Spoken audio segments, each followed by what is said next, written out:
Welcome back friends. तो आज हम जो कल पढ़े थे उससे आगे पढ़ेंगे। आज हमारा जो पहला टॉपिक है वो है वन जीव संरक्षण अधिनियम 1972। तो हम ये स्टेटिक्स का पार्ट हो गया और ये करंट से कैसे ऐड हो रहा है ये भी यहाँ पे चर्चा किया गया है। ये करंट में हाल में मामला कैसे आया है कि केरल जो है, केरल पहला राज्य बन गया है जिसमें, एक सेकेंड, केरल पहला राज्य बन गया है जो कि वाइल्ड लाइफ प्रोटेक्शन एक्ट 1972 में अमेंडमेंट किया है। और अमेंडमेंट करने का पर्पस क्या है कि मैन मेड मैन और एनिमल कॉन्फ्लिक्ट के लिए खतरा उत्पन्न करने वाले जीवों का जो वध है, यानी उसको मारा जा सके। ठीक है। और हमने बहुत सारा खबर भी सुना था कि वहाँ पे जो है वायनाड में भी मैन और एलिफेंट कॉन्फ्लिक्ट हुआ था। बहुत सारे से न्यूज में रहे हैं, तो इसलिए उसने क्या किया, उन चीज़ों को सॉर्ट आउट करने के लिए जो है वाइल्ड लाइफ प्रोटेक्शन एक्ट को अमेंड किया और ये पहला स्टेट बन गया है। अब हम जानते हैं कि वाइल्ड लाइफ प्रोटेक्शन एक्ट 1972 में क्या क्या है। सॉरी। जंगली जानवरों, पक्षियों और वनस्पतियों की सुरक्षा और उससे संबंधित मामलों का प्रबंधन सुनिश्चित करना ताकि राष्ट्र की पारिस्थितिकी और पर्यावरण की सुरक्षा सुनिश्चित हो सके। इसमें 4 कैटेगरी है। 2022 के संशोधन के बाद इसमें 4 अनुसूची बची है जो अपडेटेड है, जो अद्यतन सूची है। सूची 1 में क्या होता है, उच्चतर स्तर का संरक्षण प्राप्त वन्य जीव, यानी इसमें वन्य जीव है कौन सा, हाई लेवल का जो भी है। ठीक है, हाई लेवल का संरक्षण प्राप्त वन्य जीव आता है। जबकि सूची 2 की बात करें तो इसमें निम्न स्तर वाली वन्य जीव प्राणियां आती है। मतलब फर्स्ट और सेकंड किसके लिए है, फर्स्ट और सेकंड ये दोनों है प्राणी के लिए, जंतु के लिए, प्राणी के लिए है यानी जंतु के लिए है। ठीक है। और जबकि अनुसूची थर्ड क्या है, अनुसूची थर्ड है संरक्षित वनस्पति जनजाति प्रजातियां के लिए, सॉरी, प्रजातियां के लिए। और अनुसूची 4 क्या है, वन जीव और वनस्पतियों की संकटा उत्पन्न प्रजातियों को अंतर्राष्ट्रीय व्यापार पर अभिसमय साइट्स के तहत सूचीबद्ध किया गया है। राष्ट्रीय वन जीव बोर्ड की अध्यक्षता कौन करते हैं, तो प्रधानमंत्री करते हैं। ठीक है, यहाँ पे कन्फ्यूजन क्रिएट हो सकता है, कभी राष्ट्रीय वन जीव बोर्ड की अध्यक्षता कौन करते हैं, अगर पर्यावरण मंत्री हो तो वहाँ पे कन्फ्यूजन क्रिएट हो सकता है। लेकिन ध्यान देने वाली बात है कि राष्ट्रीय वन जीव बोर्ड की अध्यक्षता कौन करता है, प्रधानमंत्री करते हैं। राज्य वन जीव बोर्ड, केंद्रीय चिड़ियाघर प्राधिकरण, वन जीव अपराध नियंत्रण ब्यूरो जैसे संस्थागत निकायों की स्थापना संबंधित प्रावधान करता है। तो इसमें क्या क्या आ जाता है, राष्ट्रीय वन जीव बोर्ड आ जाता है, राज्य वन जीव बोर्ड आ जाता है, केंद्रीय चिड़ियाघर प्राधिकरण आ जाता है, वन जीव अपराध नियंत्रण ब्यूरो जैसे संस्थागत निकायों की स्थापना से संबंधित प्रावधान है। और इसमें एक एग्जेम्पशन क्या है, धारा 11-12, धारा 11-12 के प्रावधानों से समृद्ध विषय को छोड़कर यह अधिनियम 1, 2, 3, 4 में सूचीबद्ध किसी भी जंगली जानवर के शिकार पर रोक लगाता है। यानी आर्टिकल 11-12 अपवाद है। तो आर्टिकल 11-12 क्या अपवाद है, इसके तहत चीफ वाइल्ड लाइफ वार्डन कुछ विशिष्ट परिस्थितियां, जैसे कि मानव जीवनों के लिए खतरा, मानव जीवनों के पूरी तरह स्वस्थ होने की संभावना ना हो, जानवर को पूरी तरह स्वस्थ होने की संभावना ना हो, या उपचार ना हो सकने वाले रोग से पीड़ित हो, वैज्ञानिक अनुसंधान, वैज्ञानिक प्रबंधन आदि में अनुसूची 1 और 2 के अंतर्गत आने वाले वन जीव के शिकार की अनुमति दे सकते हैं कुछ विशेष परिस्थिति।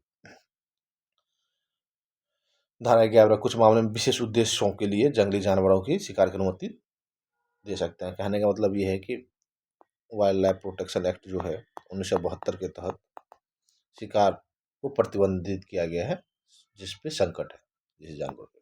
लेकिन यहाँ पे क्या है कि चीफ इसका आर्टिकल आर्टिकल 11-12 कहता है कुछ विशेष परिस्थिति में, चाहे वो मेडिकल पर्पस, रिसर्च के पर्पस से हो, कि मानव हित के लिए खतरा हो, या वो जानवर कोई ऐसे बीमारी से जूझ रहा हो जो लाइलाज हो, उस केस में वो उनके लिए प्रावधान कर सकता है कि हाँ हम उनको मार सकते हैं।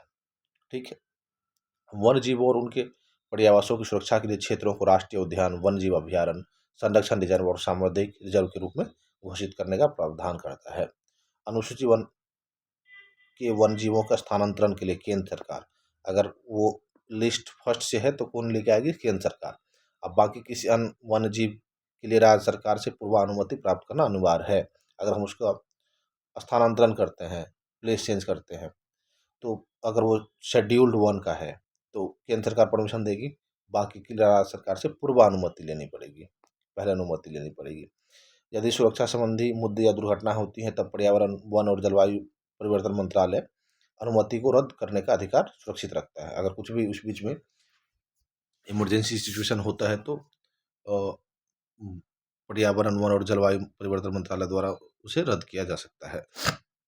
जैव विविधता, जैव जैविक संसाधन और उनसे समृद्ध ज्ञान तक पहुंच तथा लाभों का उचित और न्यायसंगत साझाकरण, विनियम 2025। तो ये क्या है? विनियम है, एक छोटा सा, कोई ये नहीं है कि कोई एक्ट है, रेगुलेशन है, ये विनियम है। ठीक है, ये प्रशासनिक स्तर पर जारी किए जाते हैं। विनियम आप पॉलिटी का ये पार्ट है कि नियम, विनियम, एक्ट, अधिनियम, ये सब में सब डिफरेंस क्या है, तो ये विनियम है। ठीक है। राष्ट्रीय जैव विविधता प्राधिकरण ने जैविक विविधता, जैविक संसाधनों और उससे समृद्ध ज्ञान तक पहुंच तथा लाभों का उचित और न्यायसंगत साझाकरण विनियम 2025 शीर्षक से एक नियम जारी किया है। जैव विविधता पहुंच और लाभ साझाकरण विनियम 2025। तो जैसा कि हम जानते हैं कि हम लोग का फोकस रहा है, जैसे कि नागोया प्रोटोकॉल में भी ये फोकस रहा है कि हम जो लाभ हो, पहुंच और लाभ को जो है उस वहाँ के स्थानीय लोगों के साथ बांटे। ठीक है, तो ये उसी उसी की कड़ी में एक नया भारत का कदम है। इसका पर्पस क्या है? जैविक संसाधनों और इनसे समृद्ध ज्ञान के उपयोग से प्राप्त लाभों को न्यायोचित रूप से साझा करने के तरीकों को विनियमित करना। ये नियम जैव विविधता अधिनियम 2002 के प्रावधानों के तहत राष्ट्रीय जैव विविधता प्राधिकरण (NBA) के द्वारा अधिसूचित किए जाते हैं। ये नियम जो है जैव विविधता अधिनियम 2002 के प्रावधान के तहत, ये जो विनियम आया है, ये किसके तहत आया है? जैव विविधता अधिनियम 2002 के प्रावधान के तहत राष्ट्रीय जैव विविध प्राधिकरण के द्वारा अधिसूचित किए गए हैं। अधिसूचित कौन किया है? राष्ट्रीय जैव विविधता प्राधिकरण। और इसको कहाँ से पावर मिला है ये करने का? ये पावर मिला उनको जैव विविधता अधिनियम 2002 से। इन नियमों में 2014 में जारी दिशा निर्देश का स्थान लिया है। यानी पहले जो है इसके 2000 राष्ट्रीय जैव विविधता प्राधिकरण द्वारा 2014 में जो नियम लाया गया था, उसको अब रिप्लेस कर दिया है जैव विविधता पहुंच और लाभ साझाकरण विनियम 2025 से। और राष्ट्रीय जैव विविधता प्राधिकरण को ये अधिकार कहाँ से मिलता है? तो जैव विविधता अधिनियम 2002 से। तो यहाँ पे ध्यान रखने वाली विशेष बात है। विनियम के मुख्य बिंदु: डिजिटल अनुक्रमण जानकारी को शामिल करना। नए नियमों का लक्ष्य जैविक संसाधनों के उपयोग से होने वाले लाभों को साझा करने के तरीकों को स्पष्ट करना है। इसमें DSI या उससे समृद्ध जानकारी भी शामिल है। DSI क्या है? Digital sequence information. तो अनुक्रमण लाभों को साझा करने के तरीकों को स्पष्ट करना है कि क्लियरिटी होगी हम लाभ को कैसे साझा करेंगे। डिजिटल अनुक्रमण जानकारी, यह नीतिगत शब्दावली है। इस शब्दावली का प्रयोग आनुवंशिक संसाधनों का डिजिटल रूप से उपलब्ध जानकारी के लिए किया जाता है, जिसमें DNA, RNA और प्रोटीन जैसे अनुक्रम जैसे जीनोमिक डेटा शामिल होते हैं। ठीक है, कि इसमें क्या है कि हम एक डिजिटल अनुक्रम जानकारी जारी करेंगे। इसमें क्या होगा कि जो भी है जानवर पादप से रिलेटेड जो है DNA, RNA, प्रोटीन अनुक्रम, हम लोग ने पहले भी पढ़ा हुआ है कि हम लोग क्या कर रहे हैं, जीन डेटा बुक बना रहे हैं कि ज़्यादा से ज़्यादा जीन पे रिसर्च हो पाए। सॉरी। पूर्व सूचित सहमति PIC, जैविक संसाधनों की प्राप्ति और उपयोग के इच्छुक व्यक्ति उद्योग को राष्ट्रीय जैव विविधता प्राधिकरण को पूर्व सूचना देकर मंजूरी लेनी होगी। जो चाहेगा कि हम जैविक संसाधनों का प्रयोग करें तो उसको जो है पहले से ही पूर्व सूचना देकर जो है सहमति लेनी होगी। यह प्रावधान जैव विविधता अधिनियम 2002 के तहत अधिसूचित कर्षित औषधीय पौधों की प्राप्ति या उनके उपयोग पर लागू नहीं होगा। तो यहाँ पे ध्यान रखने वाला है कि कर्षित पौधा क्या होता है। कर्षित पौधा उन औषधीय पौधा को कहते हैं जो जंगल में ना होकर उनका हमने खेतों में उनको हमने उगाना शुरू कर दिया। जैसे अश्वगंधा, अश्वगंधा का बहुत बड़ा मार्केट है, तो ये अपने आप क्या है कि हम अब इसके लिए जंगल पर डिपेंड नहीं हो सकता, तो उनका हमने खेती खुद करना शुरू कर दिया। तो ऐसे औषधीय पौधा को कर्षित कर्षित पौधा कहते हैं, जिनको उगाया ही गया है व्यावसायिक उद्देश्य के लिए या उपयोग के लिए, वो जंगल में ना होकर एक व्यवस्थित वे में उगाया जाता हो उद्देश्यपूर्ण कार्यों के लिए, तो उसको कर्षित औषधीय पौधा कहते हैं। तो ये उस पे लागू नहीं होगा। यानी आप एक किसान अगर अश्वगंधा उगा रहा है तो उसको ये PIC के तहत पहले से जो है कंफर्मेशन नहीं लेना पड़ेगा। लेकिन इसके अलावा किसी भी तरह का आप जैविक संसाधन यूज करेंगे तो आपको पूर्व सूचित सहमति लेना होगा, अनिवार्य है ये। वार्षिक कारोबार के आधार पर लाभ साझाकरण और स्लैब निर्धारण कर दिए गए हैं। दे राशि संबंधित उत्पाद के वार्षिक सकल एक्सपेक्टेड विक्रय मूल्य सरकारी टैक्स को छोड़ के प्रतिशत के रूप में 0 से लेकर 0.6% तक है। और शून्य कब है? अगर उनका कारोबार 5 करोड़ तक के कारोबार के लिए है तो 0 है, लेकिन अगर 250 करोड़ से अधिक का कारोबार है तो उसको 0.6 किस रेट पे? एक्स फैक्ट्री विक्रय मूल्य पे विदाउट टैक्स देना पड़ेगा। जिन उपयोगकर्ताओं का कारोबार का टर्नओवर 1 करोड़ से अधिक है उन्हें वार्षिक संसाधन उपयोग विवरण देना होगा। जैसे हम आरटीआई भरते हैं, ठीक है, हम अपना कंपनी का डिटेल्स दिखाते हैं, बैलेंस शीट फाइल करते हैं, ठीक वैसे ही अगर 1 करोड़ से ज़्यादा का टर्नओवर है तो उन्हें अपना डिटेलिंग्स देना होगा वार्षिक संसाधन उपयोग विवरण का, कि उसने कितना संसाधन उपयोग किया है। उच्च मूल्य वाले जैविक संसाधन जैसे लाल, चंदन, अगरवुड आदि के लिए लाभ साझाकरण नीलामी बिक्री राशि खरीद मूल्य के प्राप्त से 5% तक से कम नहीं होना चाहिए। जो हाई वैल्यू बायोलॉजिकल सामग्री हैं, जैसे लाल चंदन हो गया, अगरवुड हो गया, इन सब के लिए जो है लाभ साझाकरण जो है वो 5% से कम नहीं होना चाहिए, ठीक है। और ऊपर के जो भी हैं वो सामान्य मूल्य वाले जैविक संसाधन के लिए है। वाणिज्यिक उपयोग के मामले में यह राशि 20% अधिक से हो सकती है, 20% अधिक से हो सकती है। अगर हम इसका कॉमर्शियल पर्पस में यूज कर रहे हैं तो ये 20% तक जा सकता है। अनुसंधान के लाभों का अंतरण, गैर बौद्धिक संपदा अधिकार आईपीआर उपयोग अपनी सहमति के अनुसार एनबीए के साथ साझा किए जाएंगे। आईपीआर के व्यवसायीकरण के मामले में वार्षिक बिक्री राजस्व टैक्स को छोड़कर 1% तक एनबीए के साथ साझा किया जाएगा। पहुंच और लाभ साझाकरण एबीएस के बारे में, यह तंत्र निर्धारित करता है कि जैविक आनुवांशिक संसाधनों तक कैसे पहुंच पहुंच दी जाए कि उनके उपयोग से प्राप्त लाभों को संसाधन प्रदान करने वाले और उपयोगकर्ता के बीच न्यायसंगत एवं समान रूप से साझा किया जाए। रूपरेखा जैव विविधता अभिसमय के तहत रूपरेखा तय की गई है। बौन दिशा निर्देश क्या है? बौन दिशा निर्देश जो है एक स्वैच्छिक दिशा निर्देश है। ये दिशा निर्देश सरकारों और हितधारकों को एबीएस यानी पहुंच और लाभ साझाकरण से संबंधित राष्ट्रीय प्रशासनिक और नीतिगत उपाय तैयार करने में सहायता करता है। ये एक तरह का फ्रेमवर्क है, लेकिन ये फ्रेमवर्क में क्या है कि ये स्वैच्छिक है, कि सरकार चाहे तो इससे हेल्प ले सकती है, जिसमें कि क्लियरिटी है कि हम कैसे पहुंच और लाभ साझाकरण को सुलभ बना सकते हैं, कैसे नीतिगत उपाय अपनाकर। इसमें पूर्व सूचित सहमति परस्पर सहमति के 2 प्रमुख कदम बताए गए हैं। उसके बाद आता है नागोया प्रोटोकॉल 2010। यह जैव विविधता अभिसमय के अंतर्गत विधिक रूप से बाध्यकारी पूरक समझौता है। यहाँ पे ध्यान देने की बात है कि यहाँ ये क्या है, बाध्यकारी पूरक समझौता है। इसका उद्देश्य आनुवंशिक संसाधनों के उपयोग से प्राप्त लाभों का न्यायसंगत और समान वितरण सुनिश्चित करना है। 2024 में सीबीडी पर पक्षकारों की 16वें सम्मेलन कोप 16 में डिजिटल अनुक्रम जानकारी के उपयोग के लिए बहुपक्षीय तंत्र को अपनाया गया था, जो कि अभी हम बात भी की है डीएसआई का, किसमें, तो जो 2025 का भी नियम आया है, तो ये कब लाया गया है? कोप 16 में जो है, जो कि 2024 में हुआ है। इसमें क्या बोला है कि हम डीएसआई के उपयोग के लिए बहुपक्षीय तंत्र को अपनाया है, डिजिटल अनुक्रमण, जिसमें डीएनए आरएनए की जानकारी रहेगी। जैव विविधता पर अभी समय सीबीडी एक अंतर सरकारी संधि है जिसे 1992 में संयुक्त राष्ट्र पर्यावरण एवं विकास सम्मेलन में अपनाया गया है। कब अपनाया गया? 1992 में संयुक्त राष्ट्र पर्यावरण एवं विकास सम्मेलन में। और ये कहाँ हुआ था? इसको बोलते हैं रियो पृथ्वी शिखर सम्मेलन। रियो पृथ्वी शिखर सम्मेलन में पहली बार जो है सीबीडी अपनाया गया था। इसके सदस्य 196 देश हैं। इसके सदस्य 196 देश है, इसमें से भारत भी सदस्य है। प्रत्येक पक्षकार देश को राष्ट्रीय जैव विविधता रणनीति और कार्य योजना करना अनिवार्य है। भारत ने जैव विविधता अधिनियम 2002 अधिनियमित किया है, ठीक है। तो क्या हुआ कि इसमें जितने भी पक्षकार थे जो उसमें शामिल हुए, जो उनके सदस्य हैं, उनको क्या है कि राष्ट्रीय जैव विविधता रणनीति और कार्य योजना तैयार करना होगा। तो उसी के मद्देनजर हमने क्या किया, जैव विविधता अधिनियम 2002 अधिनियमित किया। 3 प्रमुख लक्ष्य: जैव विविधता का संरक्षण, जैविक संसाधनों का संसाधनीय उपयोग, लाभों का न्यायसंगत और समान वितरण। इसके 3 की फैक्टर है कि हम जैव विविधता का संरक्षण करेंगे, संसा जैविक संसाधनों का सस्टेनेबल उपयोग करेंगे जिससे वो आगे भी बना रहे, और लाभ उससे जो कमाएंगे उसका न्यायसंगत और समान वितरण करेंगे। प्रमुख प्रोटोकॉल कार्टेजेना जैव सुरक्षा प्रोटोकॉल 2003, पहुंच और लाभ साझाकरण पर नायोगा प्रोटोकॉल 2024। प्रमुख प्रोटोकॉल की बात करें तो एक तो कार्टेजना जैव सुरक्षा प्रोटोकॉल 2003 में हुआ।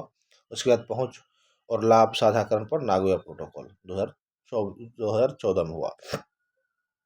ठीक है।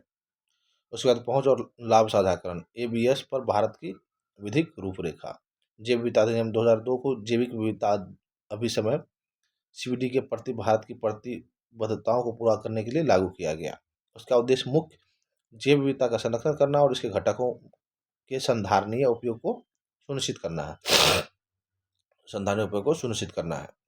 जैव विविधता अधिनियम 2 का क्या पर्पस है? इस भारत की प्रतिबद्धताओं को पूरा करना, क्योंकि हमने जो पहला पृथ्वी सम्मेलन हुआ है उसमें सबको ये मैंडेटरी किया गया कि वो अपने लिए, यहाँ पे आप देखेंगे कि वो अपने लिए राष्ट्रीय जैव विविधता रणनीति को अपनाए। तो हमने कौन सा रणनीति अपनाया? हमने बनाया जैव विविधता अधिनियम 2002। ठीक है, लागू किया। इसका मुख्य उद्देश्य जैव विविधता का संरक्षण करना और उसके घटकों को संधारणीय उपयोग को सुनिश्चित करना। विस्तार क्षेत्र, यह अधिनियम भारत के भीतर सभी जैव संसाधनों पर लागू होता है। यह नागोया प्रोटोकॉल की तुलना में अधिक व्यापक है, क्योंकि नागोया प्रोटोकॉल केवल आनुवांशिक संसाधनों तक सीमित है। ठीक है, वो क्या है ना, सिर्फ आनुवांशिक पदार्थों तक सीमित है, लेकिन जो हमारा बायोडायवर्सिटी एक्ट 2002 है, ये इसका जो है व्यापकता अधिक है। भारत के भीतर सभी जैव संसाधनों पर लागू होता है। ठीक है, और वो नागोया क्या है, अनुवांशिक पदार्थों अनुवांशिक संसाधनों तक सीमित है। कार्यान्वयन, यह अधिनियम कुछ सांविधिक निकाय की निम्नलिखित त्रिस्तरीय प्रणालियों में लागू किया जाता है। राष्ट्रीय जैव प्राधिकरण केंद्रीय स्तर पर होता है, और राष्ट्रीय जैव विविधता बोर्ड राज्य स्तर पर होता है। जैव विविधता प्रबंधन समिति स्थानीय स्तर पर होता है। मतलब इसको जो है ना ट्रायंगल शेप में बनाएंगे हम, तो सबसे पहले होती है समिति BMCS। ठीक है, जैव विविधता प्रबंधन समिति, जैव विविधता बायोडायवर्सिटी मैनेजमेंट कमेटी। ठीक है, मैनेजमेंट कमेटी। उसके बाद होता है यहाँ पे SBB। ठीक है, ये क्या है, स्टेट बायोडायवर्सिटी बायोडायवर्सिटी बोर्ड। ठीक है, उसके बाद होता है एनबीए होता है नेशनल बायोडायवर्सिटी अथॉरिटी। यहाँ पे समिति है, यहाँ पे बोर्ड है, और यहाँ पे अथॉरिटी है। एबीएस से महत्वपूर्ण केस स्टडी देखिए, ये कभी आपको बहुत GS4 में मेंस राइटिंग में भी ये केस स्टडी बहुत काम का है। इसमें बोला जाता है केरल का कानी आदिवासी समुदाय पारंपरिक रूप से आरोग्य पाचा वनस्पति, जिसका साइंटिफिक नाम है ट्राइकोपस जेलेनिकस, का उपयोग थकान मिटाने और ऊर्जा प्राप्त करने के लिए करता रहा है। वैज्ञानिकों ने इस विज्ञान का उपयोग करके जीवनी नामक औषधि विकसित की। ठीक है, और एबीएस के तहत इस औषधि के व्यवसायीकरण से प्राप्त लाभ का हिस्सा कानी समुदाय के साथ साझा किया गया। ये एक बहुत ही अच्छा केस स्टडी है, जिसका उपयोग हम कहीं और कर सकते हैं। हो सकता है कि प्रीलिम्स में पूछे ना पूछे, लेकिन ये मेंस में हम उपयोग कर सकते हैं साझाकरण में किसी भी तरीके से। अब हमारा है वन्यजीव पर्यावासों के एकीकृत विकास के लिए केंद्र प्रायोजित योजना। ठीक है, तो घड़ियाल और स्लॉथ बेयर को वन्यजीव पर्यावासों के एकीकृत विकास के लिए केंद्र प्रायोजित योजना के तहत प्रजाति पुनर्प्राप्ति कार्यक्रम में शामिल किए जाने की सिफारिश की गई है। तो क्या होता है, वन्यजीव पर्यावासों के एकीकृत विकास के लिए केंद्र प्रायोजित योजना है CSS centre sponsored scheme for, ये हो गया आपका integrated development of wild life habitat scheme. इसके साथ क्या होता है कि जो विलुप्त होने के कगार पर होता है, हम उसको पुनः प्राप्ति के लिए योजना करते हैं, जिससे वो पुनः संरक्षित होकर अपने जो उसका ओरिजिनल हैबिटेट है उसमें वापस आ सके। तो इसका नोडल एजेंसी जो है स्वाभाविक रूप से पर्यावरण, वन और जलवायु परिवर्तन मंत्रालय है। यह क्या है, एक प्रकार का केंद्र प्रायोजित योजना है। इसका उद्देश्य है वन्यजीव संरक्षण और संवर्धन गतिविधियों का संचालन करना। वित्तीय सहायता राज्य संघ राज्य क्षेत्र सरकारों को प्रदान की जाएगी। ठीक है, यानी केंद्र सरकार जो है या यूटी होगी, उसे गवर्नमेंट को, सेंट्रल गवर्नमेंट द्वारा दी जाएगी। संरक्षित क्षेत्र राष्ट्रीय उद्यान, वन्यजीव अभ्यारण्य, संरक्षण रिजर्व और सामुदायिक रिजर्व को समर्थन प्रदान करना। संरक्षित क्षेत्रों के बाहर वन्यजीवों का संरक्षण करना। ठीक है, ऐसा नहीं है कि संरक्षित क्षेत्र में ही करें, संरक्षित क्षेत्र के बाहर भी करना, संरक्षित क्षेत्र में भी करना है और संरक्षित क्षेत्र के बाहर के वन्यजीवों का भी संरक्षण करना है। गंभीर रूप से संकटग्रस्त क्रिटिकली इंडेंजर्ड प्रजातियों और उनके पर्यावासों को बचाने के लिए पुनर्प्राप्ति कार्यक्रम संचालित करना। अब तक प्रजाति पुनर्प्राप्ति कार्यक्रम के अंतर्गत हिम तेंदुआ, एशियाई शेर, ग्रेट इंडियन बस्टर्ड आदि सहित 22 प्रजातियों की पहचान की गई है। मतलब हम 22 प्रजातियों के लिए जो है प्रजाति पुनर्प्राप्ति कार्यक्रम चलाते हैं। अब हम क्या कह रहे हैं कि हम अब चलाएंगे घड़ियाल के लिए और स्लॉथ बेयर के लिए। ठीक है, स्लॉथ भालू के लिए चलाएंगे और घड़ियाल के लिए चलाएंगे। प्रमुख घटक वन्यजीव पर्यावासों का विकास, बाघ परियोजना, हाथी परियोजना आदि। तो हम के पुनर्प्राप्ति के लिए एक सेपरेट सेपरेट भी है, जैसे बाघ परियोजना परियोजना है, हाथी परियोजना है। अब तो दोनों का नामकरण कर गया, बाघ हाथी परियोजना ही कर दिया गया है। तो हम पढ़ेंगे स्लॉथ बियर के बारे में। स्लॉथ बियर क्या है, तो सबसे पहले हम ये देखेंगे कि स्लॉथ बियर किसमें वाइल्ड लाइफ प्रोटेक्शन एक्ट के अनुसूची 1 में है। ठीक है, और साइट्स के परिशिष्टि 1 में भी है। और ये क्या है, सुवेद कैटेगरी में आता है, वनरेबल है, सुवेद कैटेगरी में है। इसका नाम लंबे नाखून और असमान दांतों से परा है, जो स्लॉथ आलसी से प्रतीत होता है। ठीक है, दीमक और चींटियां खाने में विशिष्ट विशिष्ट विशेषज्ञ। यूपीएससी वैसे भी आजकल जानवर के कैरेक्टर को लेके पूछ देती है। वो अलग बात है कि जनरली वो ऐसी चीज़ें पूछती है कि जो बहुत अपने आप में मुश्किल हो जाता है। तो ये हमारे लिए इम्पोर्टेंट है इस पॉइंट ऑफ व्यू से, कि हम उनके आदत और उनके विशेषताओं के बारे में जान सके। जानना जरूरी होता है हमारे लिए। तो दीमक और चिड़िया खाने के विशेषज्ञ हैं।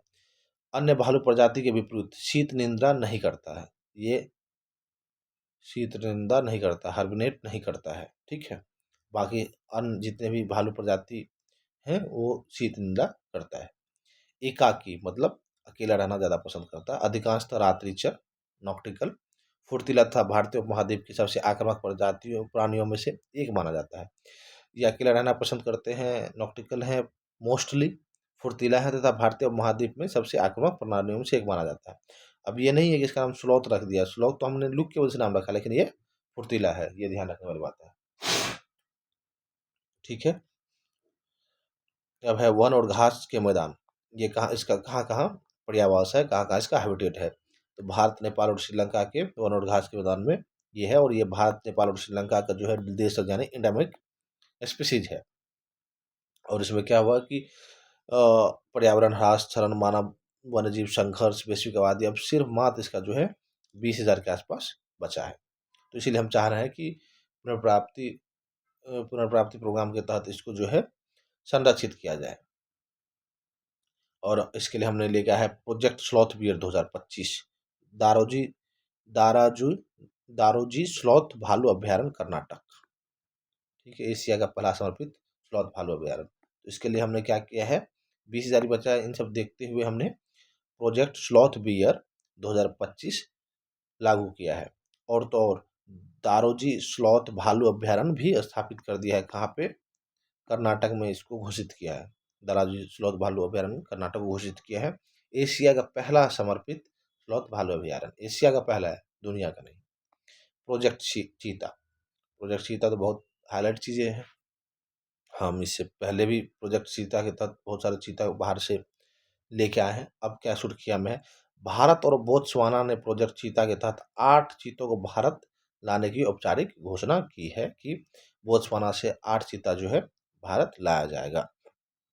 यह पहल 2022 में शुरू की गई ऐतिहासिक वन्यजीव संरक्षण पहल है।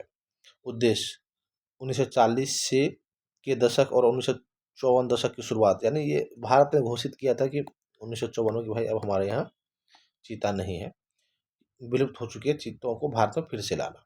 यह प्रोजेक्ट टाइगर के अंतर्गत संचालित होता है।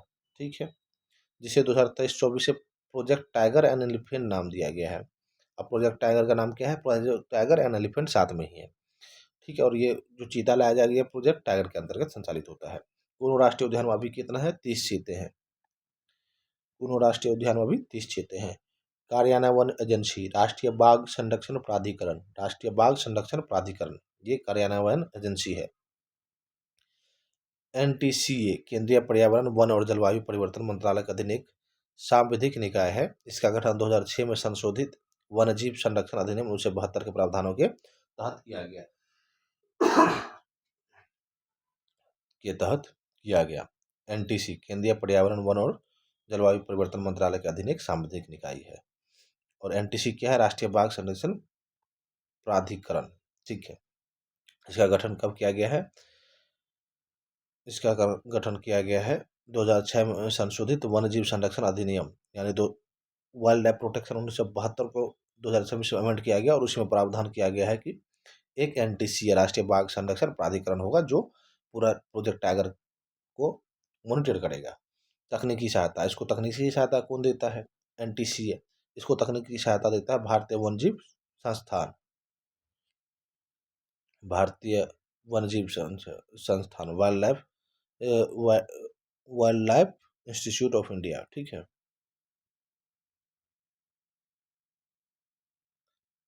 प्रोजेक्ट चीता संचालन समिति, इसका गठन 2023 में एनटीसीए ने किया था।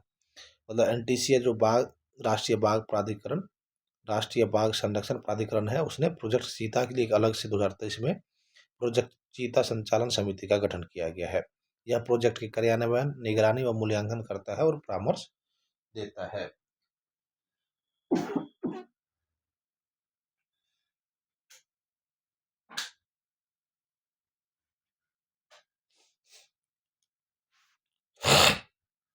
I am so sorry, call हो रखी है।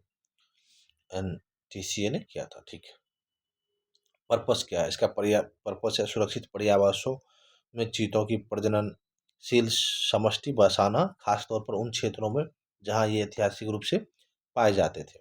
मतलब इसका जो ओरिजिनल हैबिटेट है ना, हम लोग चाहते हैं कि वहाँ पे जो है ये वापस आ जाए। खुले वन और सवाना घास भूमियों को पुनर्बहाल करने हेतु चीतों को एक फ्लैगशिप और अम्ब्रेला प्रजाति के रूप में उपयोग करना। ठीक है, फ्लैगशिप तो ब्रांड एम्बेसडर है, और अम्ब्रेला प्रजाति की अगर हम एक प्रजाति को बचाएंगे तो उससे कहीं और सारी चीज़ और कहीं सारी प्रजाति और हमारी जैव विविधता बची रहेगी।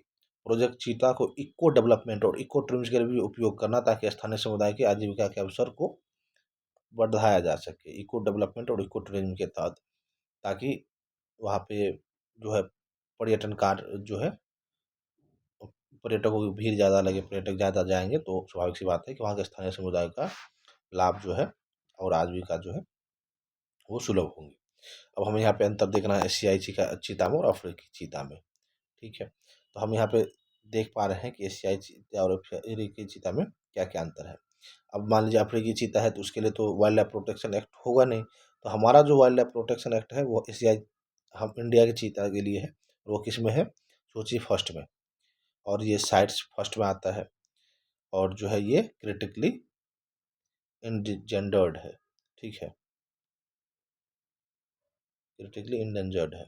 और अगर बात करें अफ्रीका चीता की तो ये वनरेबल है, सुवेद में है, और साइट की भी ये फर्स्ट में आता है। ये विश्व का सबसे तेज स्तनपायी तथा भारत में विलुप्त हो जाने वाला एकमात्र बड़ा मांसाहारी है। ठीक है, जो कि कंप्लीट हो गया। हम जानते हैं कि इसका स्पीड जो है 90 से 120 किलोमीटर तक हो सकता है।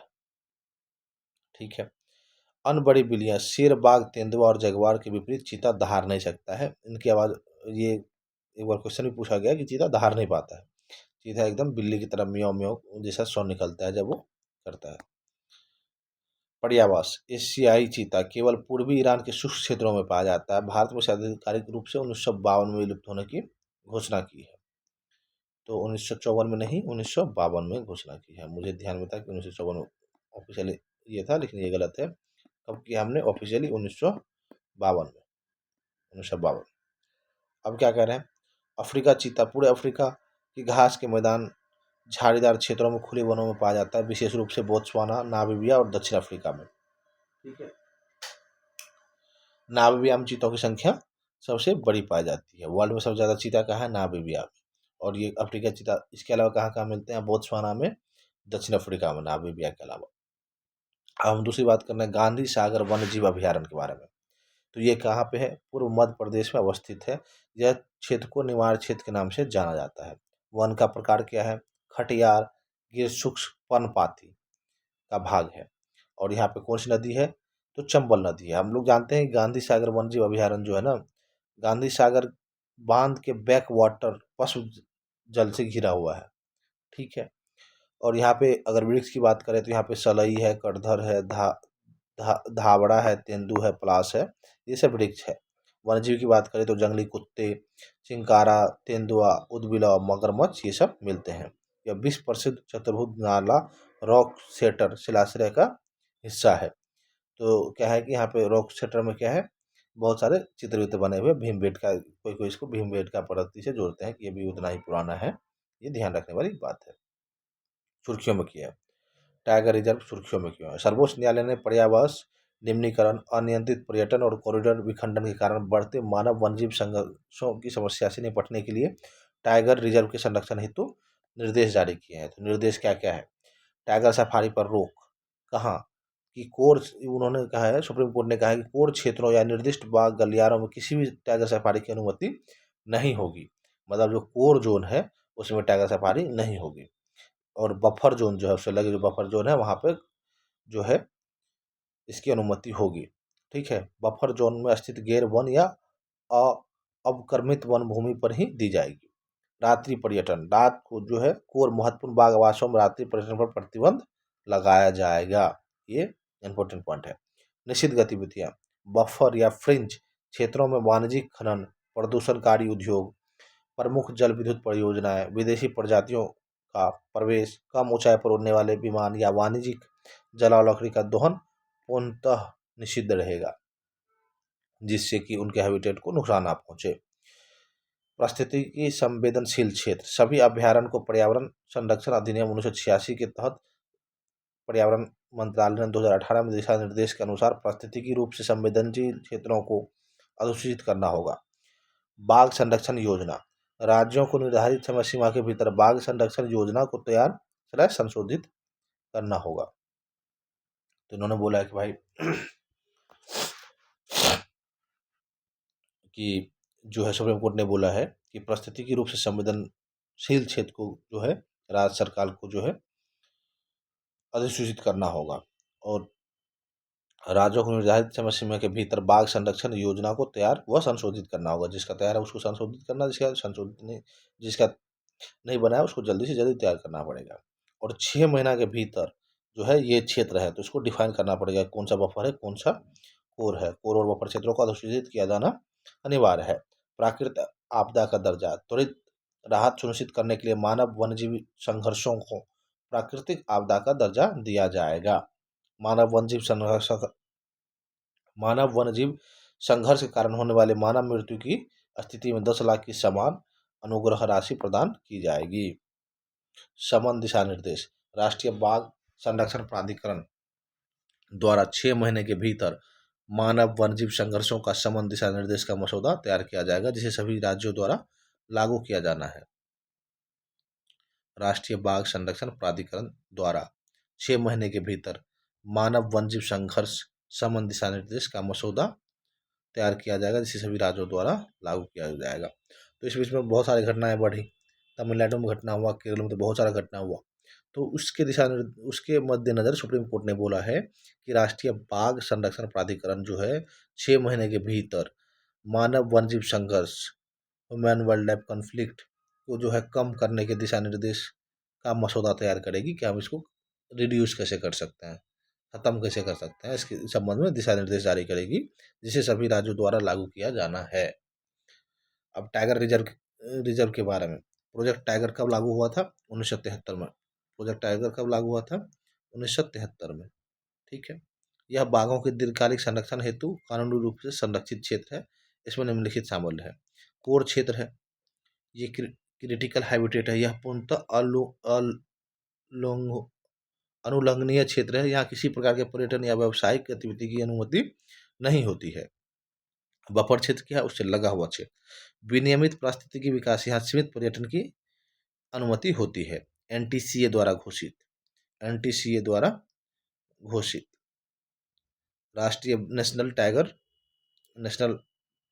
टाइगर कंजर्वेशन अथॉरिटी, एनटीसीए द्वारा घोषित। यह वन्यजीव संरक्षण अधिनियम 1972 के तहत एक संवैधानिक निकाय है। यह राज्य सरकार संभावित स्थलों का प्रस्ताव करती है, जिन्हें एनटीसीए द्वारा अनुमोदित एवं अधिसूचित किया जाता है। कहने का आशय यह है कि एनटीसीए क्या करती है, वाइल्ड लाइफ प्रोटेक्शन 1972 के राइट्स के तहत एक संवैधानिक निकाय बनी हुई है। यह राज्य सरकार के संभावित स्थलों का प्रस्ताव करती है, जिन्हें एनटीसीए राज्य सरकारें संभावित स्थलों का प्रस्ताव करती है किसको? तो एनटीसीए को, और एनटीसीए द्वारा अनुमोदित एवं अधिसूचित किया जाता है उस स्थल को। कुल कितने हैं अभी? तो कुल 58 टाइगर रिजर्व हैं, जिसमें सबसे लेटेस्ट कौन सा है? मध्य प्रदेश के में माधव टाइगर रिजर्व, मध्य प्रदेश में माधव टाइगर रिजर्व और रातापानी वन्यजीव अभयारण्य, ये दोनों कहाँ पे हैं? एमपी में ही है, एमपी में ही है माधव टाइगर रिजर्व और रातापानी वन्यजीव अभयारण्य। इन्हें एनटीसीए की सलाह पर वन्यजीव संरक्षण अधिनियम 1972 के प्रावधानों के अनुसार राज्य सरकारों द्वारा अधिसूचित किया जाता है। ठीक है, राज्य सरकार द्वारा अधिसूचित किया जाता है। 2 मिनट का ब्रेक लेता हूँ, फिर वापस आता हूँ।